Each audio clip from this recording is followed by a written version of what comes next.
கத்துது ரொம்ப. அதுக்கு வேற இங்கே பாருங்க குச்சி பிடிச்சிக்கிச்சு கையில்.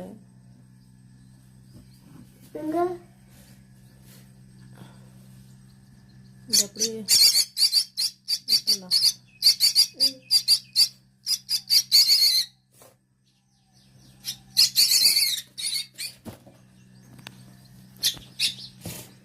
இங்க போகுது, அங்க பாருங்க.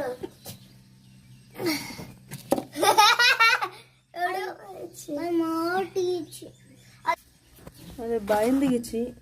அதான் இங்கே போய் உட்காந்து இருக்குது. பார்க்கலாம், கொஞ்சம் நேரம் இங்கே சேஃப்டியாக இருக்கட்டும். நல்லா ஆனதும் வெளியில் விடுவோம். ஓகே ஃப்ரெண்ட்ஸ், இந்த மாதிரி அனிமல்ஸுக்கு ஏதாவது ஒரு மனுஷன்னா கூட ஏதோ ஒன்றுன்னா சொல்லிக்கலாம். பட் இதுக்கு வாய் பேச தெரியாது இல்லையா? ஸோ பார்த்துக்கோங்க. Okay, thank you friends.